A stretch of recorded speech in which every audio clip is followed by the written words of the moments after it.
atherosclerosis, which is hardening of the arteries. Actually, it's in the narrowing of the arteries due to plaque formation. A plaque in this case is basically a waxy substance made of predominantly lipids. And atherosclerosis is different to arteriosclerosis. Arteriosclerosis is just hardening of the arteries. Now, atherosclerosis is a common cause of heart attacks. So if here I'm drawing the heart, we have blood vessels called these coronary arteries that supply the heart with oxygen. So let's take a look at two different scenarios. Here are vessels and here are cardiac muscle cells. Normally, the vessels, the blood vessels, are carrying blood full of oxygen to the cardiac muscle cells, thus allowing the cardiac muscle cells to function normally, which means the heart will function normally. However, if we look at an atherosclerosis scenario, there is a plaque formation. Blood can't be delivered properly to the heart, or there is reduced blood flow to the heart. And as a consequence, the cardiac muscle cells are deprived of oxygen.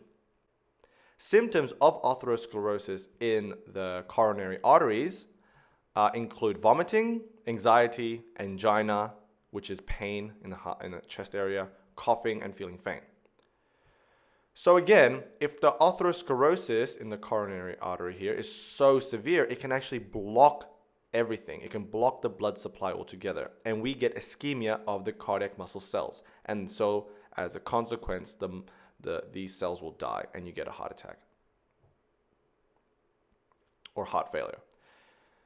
So atherosclerosis formation of the coronary arteries can lead to myocardial ischemia, but there can also be atherosclerosis formation in the carotid arteries. This can cause symptoms such as weakness, dysphagia, headache, facial numbness, and paralysis. And this is because the carotid arteries is the blood supply to your brain. So if you don't get any blood to your brain, you get stroke as well as these symptoms. Atherosclerotic plaque can cause peripheral vascular disease. Now, peripheral vascular disease is the reduced circulation of blood to a body part other than the brain or heart. So, for example, the liver or something else like your reproductive organs. And this is bad in every respect. In peripheral vascular disease, you can have hair loss, erectile dysfunction, and weakening of the associated area. Another important site where atherosclerosis can occur is the renal arteries. This can cause a reduction in appetite, swelling of the hands, and most importantly, it can trigger renin release, which will significantly increase the blood pressure. Okay, so there were some common sites where atherosclerotic plaques can occur, but let's see how severe an atherosclerotic plaque can become. So here is the increase in severity. The first blood vessel here is normal with normal blood flow, as we can see. A plaque can form within the layer of the blood vessel. Firstly, it will be growing downwards, so pushing the vessel down. When more plaque forms, the plaque begins growing upwards, so it will actually narrow the blood vessel. If the plaque keeps growing, severity increases and the blood vessel really begins to narrow. The massive plaque at the end can actually then rupture, forming a thrombus, forming a clot, which will stop or impede blood flow. When an atherosclerotic plaque ruptures, it is serious. Now that we get the overall picture, let's look at the mechanism of plaque formation in a bit more detail. So let us zoom first into this blood vessel and look at its different layers and what they contain. So here is our endothelial cells, and here is the lumen where we have red blood cells, and also lipoproteins such as LDLs, which are low density lipoproteins. Surrounding the endothelium, we have the tunica intima and then the tunica media. In the tunica media, we have smooth muscle cells that are important in contraction of vessels. Surrounding the media, we have the adventitia, which is essentially connective tissue. There are a few theories of how atherosclerosis begins. One theory suggests that there is endothelial dysfunction, and when there is high amounts of circulating LDLs. Because there are high concentrations or high circulating low density lipoproteins, low LDLs, these LDLs can deposit in the tunica intima and then become oxidized. Oxidized LDL activates endothelial cells, causing the endothelial cells to express receptors for white blood cells on their surface. So to summarize here, I wrote, increase in LDLs deposits in tunica intima and becomes oxidized, which will activate endothelial cells.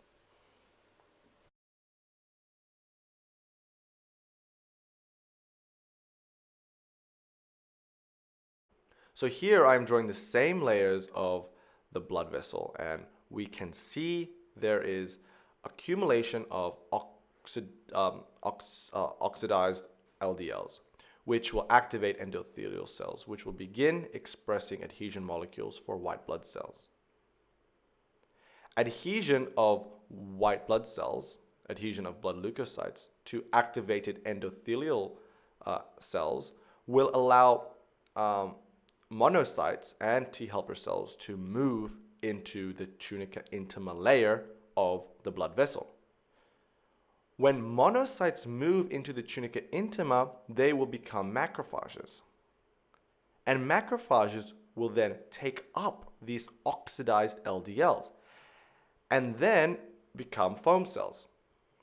The foam cells are key in atherosclerosis. Foam cells do many things, one of which is it promotes migration of smooth muscle cells, SMC, from the tunica media into the tunica intima, and also promotes smooth muscle cell proliferation.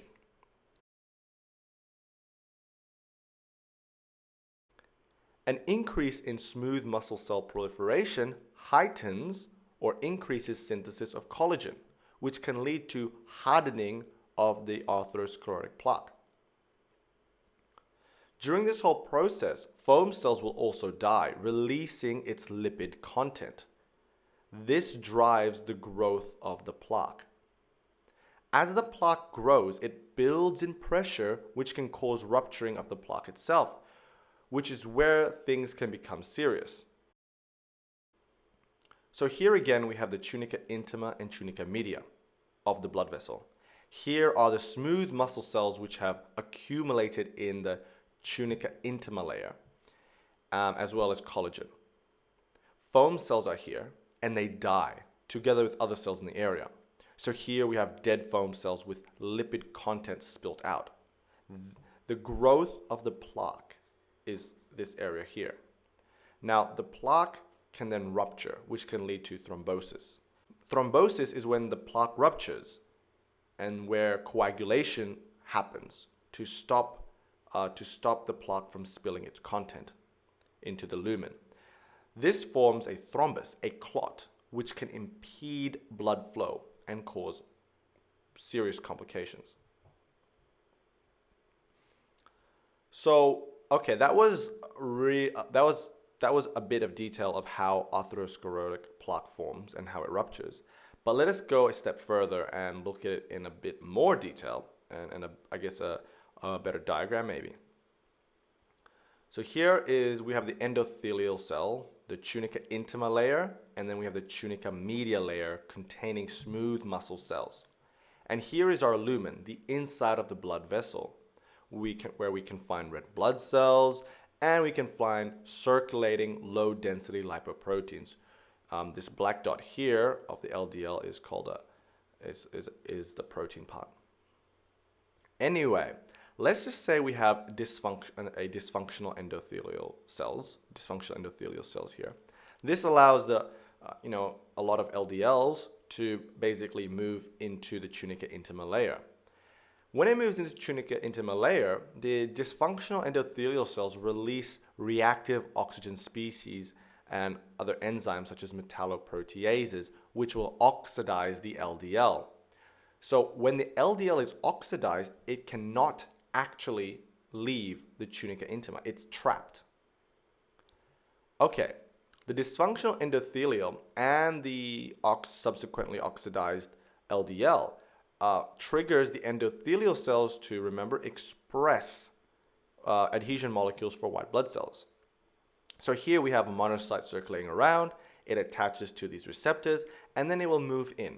When it moves into the tunica intima, when monocytes move into tissues, they become macrophages. So here we have a macrophage, 3. The macrophage has a receptor, a scavenger receptor, that will basically eat up, that will take in this oxidized LDL. The macrophage engulfs this oxidized LDL, and then it will become a foam cell. Now, foam cells, they're basically macrophages containing lipids, and they have many, many functions. One of which is that it will release chemokines to attract more macrophages. Foam cells can also do, step 4 here I'm drawing, it can release IGF-1, which is basically a growth factor. And this growth factor will cause smooth muscle cells to migrate and cause smooth muscle cell proliferation in the tunica intima. So here we have the smooth muscle cells in the tunica media layer, and they will migrate into the tunica intima layer, and they will proliferate. And here, because we have a lot of smooth muscle cells, step 5, they make more collagen. Foam cells in step 6 can also die, and they will die, releasing their lipid contents, including DNA materials. This DNA material will actually attract neutrophils because it's it's actually inflammatory in this respect. Foam cells can also release pro-inflammatory cytokines and reactive oxygen species. And this, together with neutrophils, will increase inflammation in the area. And this area is actually now the plaque, because it's got foam cells, it's got dead foam cells, it's got collagen, it's got smooth muscle cells, it's got all this stuff, and this makes up the plaque.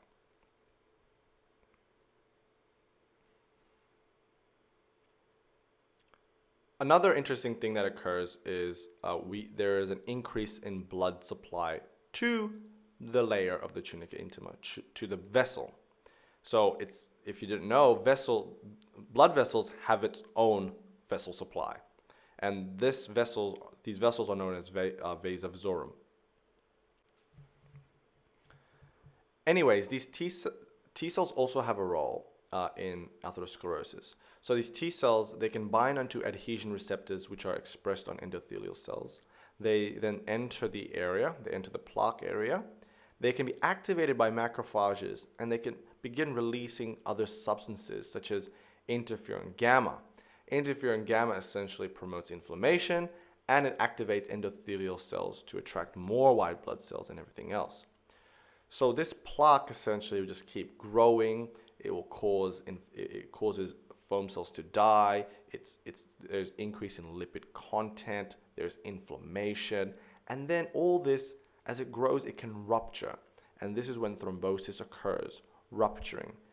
And when it ruptures, a thrombus can form, a clot can form, and a clot forms when there's heaps of platelets, heaps of clotting factors that all aggregate to the area, and all this can impede blood flow.